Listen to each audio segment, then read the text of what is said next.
Now just imagine reprimanding me before CNN, BBC. I'd like to remind the Philippine government that there has to be a law which has to be followed. Nabuang ka dyan.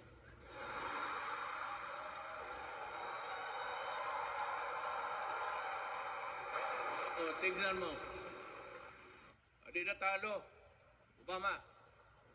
O tinawagan ko si President Bush. May kortesiya yan eh. Si Trump.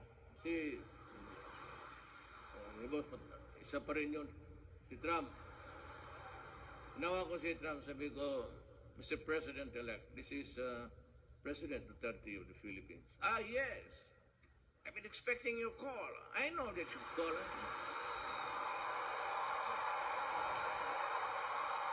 Ito ang sabi ni Trump. I make it public.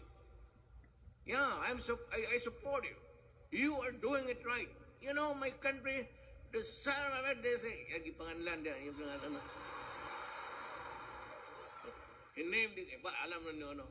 They're flooding my country with drugs. I'm doing what you did. You're doing it right.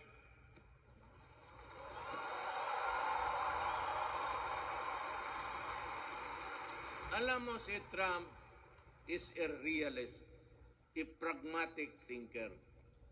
Akala mo lang puro, pareho kami yung pakunwari lang na magbinastos dyan, gano'n, magsalita. Pero, di na alam, yan si Trump, nag-iisip ng malalim yan. Hindi yan maging bilyonaryo. Makatayo ka lang ng isang poste, di puta, bilyonaryo ka na. Kita mo yung building niya. Paano ka maging bubo? Totoo. Trump, malalim yan. Kunwari lang. Kasi pareha ko, hindi man ako talagang bright na bright.